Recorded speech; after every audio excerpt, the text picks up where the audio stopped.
नमस्कार, स्वागत है आप सभी का मैथ्स विद मनोज पे। लास्ट क्लास में हमने एक्सरसाइज 5.1 के बेसिक्स को मैंने आपको बहुत अच्छे से बताया था। स्टार्टिंग के 15 से 17 मिनट मैंने आपको बेसिक्स में ही बताया है और बहुत ही अच्छे से समझाने की कोशिश की थी मैंने आपको लास्ट क्लास में। उसके बाद हम एग्जाम्पल 1 और एग्जाम्पल 2 आपकी बुक का हमने सोल्व किया था और वो एक टाइप के क्वेश्चन थे। उससे रिलेटेड मैंने आपको एक्सरसाइज 5.1 के क्वेश्चन नंबर 1 और क्वेश्चन नंबर 2 को सोल्व करने के लिए वहाँ पे आपको बताया था। ओके, आज उसी से आगे कंटिन्यू करते हैं। एग्जाम्पल 1 और एग्जाम्पल 2 हमने सोल्व किया था, आज उसी से आगे कंटिन्यू करते हुए हम एग्जाम्पल नंबर 3 को यहाँ पे सोल्व करते हैं। ओके, तो एग्जाम्पल नंबर 3 को आप देखें। यहाँ पे एग्जाम्पल नंबर 3 दिया हुआ है कि discuss the continuity of the function F given by F X is equal to, इसको पता है ना क्या बोलते हैं, मॉडुलस एक्स, है ना। F X is equal to modulus X at X is equal to 0। तो बेटा जो मैंने कोई बच्चा सोच रहा होगा कि एग्जाम्पल 1 या एग्जाम्पल 2 जैसा क्वेश्चन है क्या ये, मैं कहूँगा कि नहीं, क्योंकि बेटा हम मॉडुलस की डेफिनेशन से इस फंक्शन को ब्रेक करते हैं ना एक्स इजिकल टू 0 पे। तो पहले हमें इसकी डेफिनेशन लिखनी होगी, वो आपको डेफिनेशन नहीं देगा मॉडुलस की डेफिनेशन आपको पता होना चाहिए। ओके, क्लास 11th में हम इसको बहुत अच्छे से सीखे हुए हैं। ओके, तो इसकी कंटिन्यूटी हमें डिस्कस करनी है मॉडुलस फंक्शन की एक्स इजिकल टू 0 पे। ओके, तो बात करते हैं बाय डेफिनेशन। ओके, तो F X is equal to modulus X क्या होता है ना। बाय डेफिनेशन क्या होता है, प्लस एक्स होता है जब एक्स ग्रेटर देन और इक्वल टू 0 होता है, और माइनस एक्स होता है जब एक्स लेस देन 0 होता है। ये मैंने आपको बहुत अच्छे से बताया था। ओके, कि F x modulus x definition से कैसे ब्रेक होता है, प्लस एक्स होता है जब X greater than equal to 0 होता है, और माइनस एक्स होता है जब एक्स लेस देन 0 होता है। तो अब मैंने कहा कि जिस पॉइंट पर आपको कंटिन्यूटी चेक करनी है उस पॉइंट पे फंक्शन को क्या किया हुआ है, ब्रेक किया हुआ है। मतलब आपको क्या फाइंड करना है, left hand limit, right hand limit और फंक्शन की वैल्यू। तो आप क्या लिखोगे, given function f(x) is defined, function f(x) is defined at given point x equal to 0 and x is equal to 0 में फंक्शन डिफाइंड है, हाँ डिफाइंड है, and its value is x is equal to 0 में function की value बताओ। x is equal to 0 यहाँ है ना, तो फंक्शन की वैल्यू कितनी आएगी, 0। तो x इज इक्वल टू 0 पे फंक्शन की वैल्यू 0 है। अब हम इसकी बात करेंगे किसकी, लेफ्ट हैंड लिमिट की। किसकी बात करेंगे, लेफ्ट हैंड लिमिट की। तो बेटा लेफ्ट हैंड लिमिट को कैसे लिखते हैं, limit x tending to 0 minus, check 0 पे करनी है और माइनस का मतलब लेफ्ट हैंड एफ एक्स। फिर क्या करते हैं, limit h tending to 0, h tending to 0 और f ऑफ इसमें से h को माइनस करते हैं। तो f ऑफ अभी 0 है तो 0, क्योंकि और लेफ्ट हैंड है तो माइनस करेंगे, तो f ऑफ 0 माइनस h। इसका मतलब है कि देखो ये एक्चुअल में एफ एक्स होता है ना, है ना। देखो एक्स एफ एक्स होता है, एक्स की जगह क्या रखा, 0 माइनस एच रखा। मतलब आपको जो दिया हुआ फंक्शन है उसमें 0 माइनस एच रखना है लेफ्ट हैंड लिमिट में, है ना। तो x less than 0 left hand limit के लिए तो ये होगा ना, तो आप यहाँ रखोगे। तो लिमिट h टेंडिंग टू 0 आप यहाँ रखोगे तो माइनस 0 माइनस एच। अब आप लिमिट पुट कर दो तो माइनस 0 माइनस 0, तो ये क्या आ जाएगा, 0 आ जाएगा। फिर अगर हम बात करें राइट हैंड लिमिट की, तो राइट हैंड लिमिट क्या होगी, limit x tending to 0 plus. बेटा 0 माइनस का मतलब समझ रहे हो, 0 से कम, तो ये आएगा 0 प्लस 0 से ज़्यादा, मतलब ये आएगा, है ना। इतना समझ रहे हो, एफ एक्स। अब फिर लिमिट h टेंडिंग टू 0 करेंगे, एफ हो लिमिट क्या है 0, तो 0, फिर प्लस, अब राइट हैंड है तो प्लस, लेफ्ट हैंड है तो माइनस, राइट हैंड है तो प्लस, तो 0 प्लस h। तो क्या लिखेंगे, लिमिट h टेंडिंग टू 0। अच्छा, अब राइट हैंड लिमिट में, जो राइट हैंड लिमिट 0 प्लस के लिए आप क्या रखोगे, x की जगह 0 प्लस h, तो यहाँ रखोगे 0 प्लस h। लिमिट पुट करोगे तो 0 प्लस 0 0 आएगा। अब आप यहाँ से बताओ मुझे, आप यहाँ से ये बोल सकते हो कि limit x tending to 0 minus F X, limit x tending to 0 plus F X, and function की वैल्यू तीनों क्या है, इक्वल है। क्या है, इक्वल। तो आप लिखोगे, आप क्या लिखोगे, मैं यहाँ लिख देता हूँ, दैट मीन्स या hence given function hence given function is continuous at x is equal to 0। Continuous है क्योंकि left hand limit, right hand limit और फंक्शन की वैल्यू तीनों क्या आ रही है, इक्वल आ रही है। ओके, इसको नोट डाउन करो।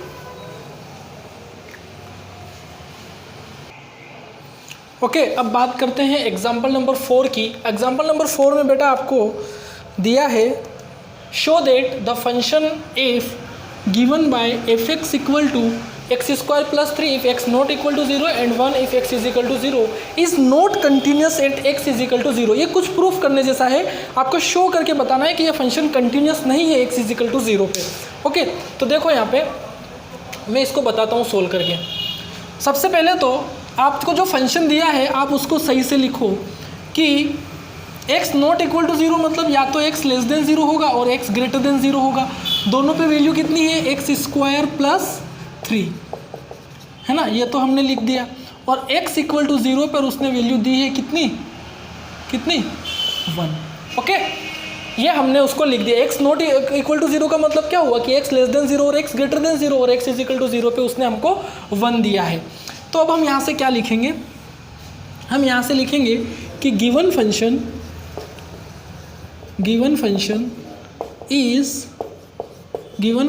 Is defined at x equal to 0 and its value is, इसकी वैल्यू कितनी है, f ऑफ 0 कितना आएगा 1 है ना, x is equal to 0 function की वैल्यू कितनी है 1। So given function is defined at x is equal to 0 and its value is 1। Okay, यहाँ तक हमने कर दिया। अब हम बात करते हैं किसकी, इसकी लेफ्ट हैंड लिमिट की और इसकी राइट हैंड लिमिट की। Okay, so limit x tending to 0 minus है ना, 0 से कम, तो ये वाली बात होगी 0 माइनस fx। तो क्या लिखेंगे, limit h tending to 0 f of, अब यहाँ पे 0 है तो 0 माइनस h। fx में x की जगह आपको 0 माइनस h रखना है और लेफ्ट हैंड लिमिट के लिए ये पुट करेंगे तो limit h tending to 0 minus h का होल स्क्वायर प्लस 3। तो 0 पुट करेंगे तो 0 का स्क्वायर 0 प्लस 3 आ जाएगा। ओके, अगर हम बात करते हैं राइट हैंड लिमिट की तो क्या लिखेंगे, limit x tending to 0 plus fx। अब 0 प्लस तो 0 से बड़ी वैल्यू, तो इसके लिए फंक्शन ये आएगा है ना। तो limit h tending to 0 f of 0 plus h, limit h tending to 0 plus h का whole square plus 3। So 0 plus 3 आ जाएगा। तो हमें यहाँ से ये समझ में आया कि limit x tending to 0 minus fx equal to limit x tending to 0 plus fx। Left hand limit और राइट हैंड लिमिट तो इक्वल है, but value of the function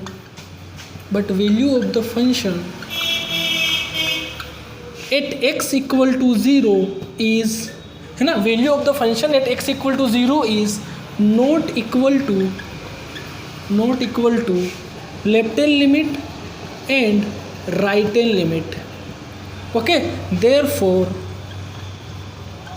therefore fx is not continuous at x equal to 0। इसका मतलब है कि fx continuous नहीं है, कहाँ पर, 0 पे। और हमें यही प्रूव करना था कि ये कंटिन्यूस नहीं है, वो आप मुझे शो करके बताओ। तो ऐसे बता देते हैं।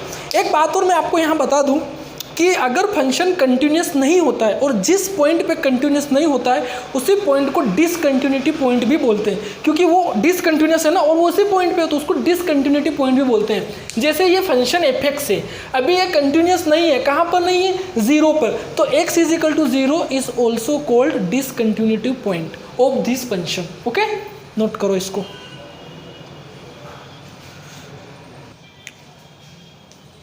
ओके, अब बात करते हैं एग्जाम्पल नंबर 5 की।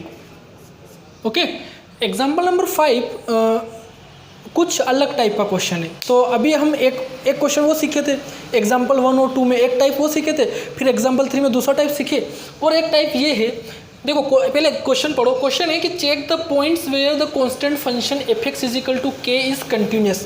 अब आपसे उसने बोला नहीं है कि आप इस पॉइंट पे इस फंक्शन की कंटिन्यूटी चेक करो, बस वो ये बोल रहा है कि आप बताओ कि किस पॉइंट पे ये कंटिन्यूस होगा, है ना। क्वेश्चन समझ रहे हो ना। एग्जाम्पल 1 और एग्जाम्पल 2 में आपको एक फंक्शन दे रहा था f x is equal to 2x+3 और बोल रहा था कि x इज इक्वल टू 0 पे कंटिन्यूटी के कमेंट करो है कि नहीं है। एक एग्जाम्पल 3 और 4 में वो ब्रेक करके दे रहा था, लेफ्ट हैंड लिमिट और राइट हैंड लिमिट फाइंड कर रहे थे। बट जब आप एग्जाम्पल नंबर 5 पे आप आए हो तो इसमें कोई पॉइंट ही नहीं दिया आपको कि किस पॉइंट पर कंटिन्यूटी चेक करना। वो खुद आपसे पूछ रहा है कि आप बताओ कि ये किस पॉइंट पे कंटिन्यूस होगा, वो आपको बताना है ना। क्वेश्चन समझ रहे हो ना। बस वो यही लिख रहा है कि चेक द पॉइंट्स, आप पॉइंट चेक करो कि किन पॉइंट पे constant function F x is equal to k continuous होगा। ओके, अब मेरी बात सुनना। F x is equal to k एक कांस्टेंट फंक्शन है ना। और जब मैंने आपको क्लास 11th में chapter number 2 relation and function पढ़े थे तो वहाँ हम आइडेंटिटी फंक्शन और कांस्टेंट फंक्शन पढ़े थे, है ना। तो कांस्टेंट फंक्शन, मान लो कि ये कांस्टेंट वैल्यू कोई 2 होगी, तो हमने क्या किया था कि ये 1 और ये 2, तो उसका ग्राफ कुछ इस प्रकार से आ रहा था, है ना, क्योंकि कांस्टेंट है। आप x की कोई भी वैल्यू रखो इधर, कांस्टेंट नंबर, x की इधर भी कोई भी वैल्यू रखो, कांस्टेंट नंबर मिल रहा है ना। ये एक कांस्टेंट फंक्शन था। अब आप मुझे बताओ ये कांस्टेंट नंबर 0 पर भी वैल्यू कितनी दे रहा है, 2, 1 पे भी 2, 2 पे भी 2, 3 पे भी 2, 4 पे भी 2, इधर आगे जाते जाओ ये 2 ही देगा। फिर -1 पे भी 2, -2 पे भी 2, -3 पे भी 2, आप इधर पे आते जाओ आपको 2 ही मिलेगा। मतलब ये हुआ कि ये कांस्टेंट फंक्शन सारे रियल नंबर पे डिफाइंड है और इसकी सारे रियल नंबर पे वैल्यू कितनी है, 2 है। ये मैंने आपको क्लास 11th में बताया था कि ये कांस्टेंट है, ये कांस्टेंट फंक्शन है, तो कांस्टेंट को मान लो कि वैल्यू कोई 2 होगी। अब आप 0 रखो, सारी पॉजिटिव रखो, सारी नेगेटिव रखो, ये हमेशा आपको 2 ही देगा। अब हम इससे लिंक करते हैं और हम ये बोलते हैं कि ये फंक्शन सारे रियल नंबर पे क्या है, डिफाइंड है ना। देख लो ना, 0 पे भी डिफाइंड, सारे पॉजिटिव में डिफाइंड और सारे नेगेटिव में डिफाइंड। अगर आपने इसका डोमेन देखा हो तो डोमेन क्या होता था, रियल नंबर, और रेंज कांस्टेंट, तो डोमेन ही तो जहाँ पे फंक्शन डिफाइंड होता था। तो ये फंक्शन सारे रियल नंबर पे क्या है, डिफाइंड है। तो आप क्या लिखोगे यहाँ पे, आप यहाँ पे क्या लिखोगे कि given function F x is equal to के is defined, F x is equal to के is defined at all real number. Okay, given function F x is equal to के is defined at all real numbers and its value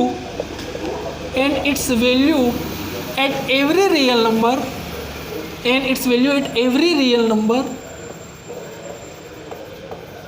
equals to k, है ना।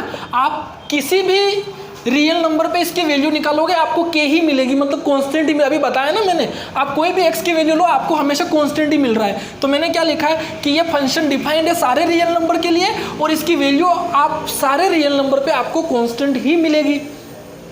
अब मान लो कि अब इतने सारे रियल नंबर पे तो हम चेक नहीं कर सकते ना, तो हम क्या करेंगे कि let c be any real number. जब आपने ऐसा कुछ इन जनरल ले लिया, इस c का मतलब है कि किसी बच्चे के लिए c 1 है, किसी बच्चे के लिए 2 है, किसी बच्चे के लिए 3 है, मतलब जिस बच्चे ने जो भी वैल्यू कंसीडर करी वो c में आ गई। जैसे मैंने वहाँ पे 2 ली तो मेरी c की वैल्यू 2 है, अगर कोई बच्चा 3 लेता है तो उसकी c की वैल्यू 3 है। इन जनरल जो आप मानोगे वो आपके c में आ जाएगा। तो मैंने क्या लिखा, let c be any real number. अब आप इस c पे फंक्शन की वैल्यू निकालो। सो वैल्यू ऑफ फंक्शन, है ना, value of function f c कितनी आएगी, k, है ना। आप वैल्यू तो कुछ भी रखो, k ही मिलेगा कांस्टेंट। ओके, अब आप इसकी लिमिट चेक कर लेते हैं। So limit x tending to c, है ना, c हमने लिया तो ये limit x tending to c f x. So limit x tending to c और एफ एक्स कितना है, k।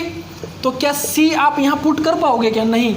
तो आपको यहाँ से भी क्या मिलेगा, k मिलेगा। तो आप यहाँ से क्या बोल सकते हो कि that means limit x tending to c f of x is equal to f of c, दोनों की वैल्यू क्या है, k। तो ऐसे क्वेश्चन तो एग्जाम्पल 1 और एग्जाम्पल 2 में किए थे। तो यहाँ से क्या बोलेंगे, that means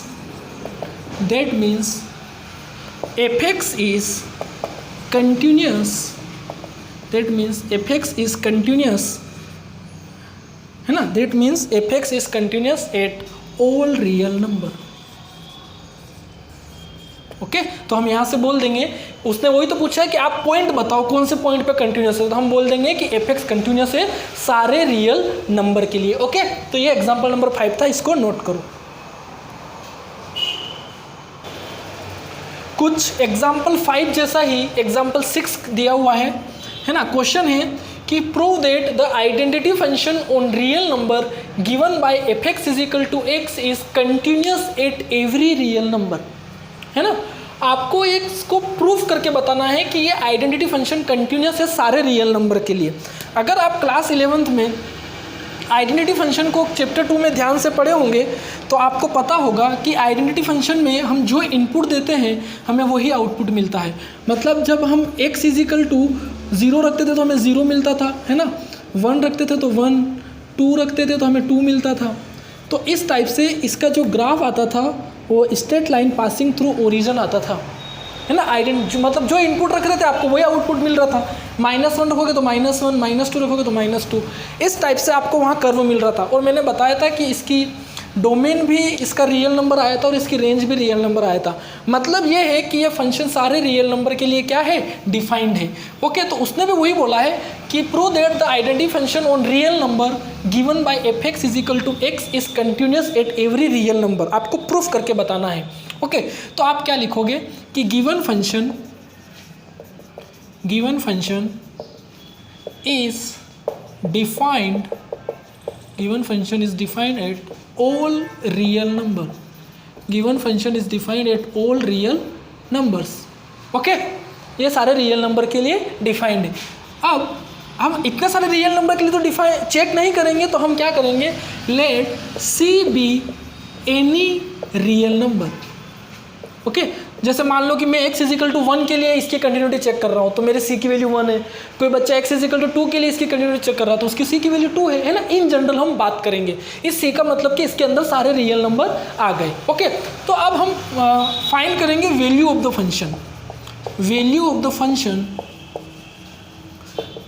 function at x is equal to c।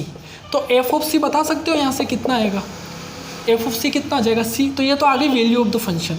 अब हम चेक करेंगे limit. So limit x tending to c f x, that means limit x tending to c।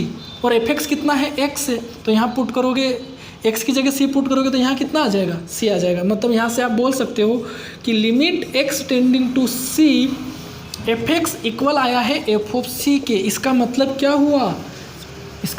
हुआ, that means F x is continuous at every real number. क्यों, क्योंकि वो c एक general है। ये c मेरे लिए 100 है। अगर किसी ने x इज इक्वल टू 100 पे कंटिन्यू चेक करी तो उसके c की वैल्यू 100 है। अगर कोई दूसरा 2 पे चेक करता है तो उसके लिए 2 है। तो सारे रियल नंबर इस c के अंदर आ गए। ओके, तो ऐसे हमें एग्जाम्पल नंबर 6 को करना है, इसको नोट डाउन करो।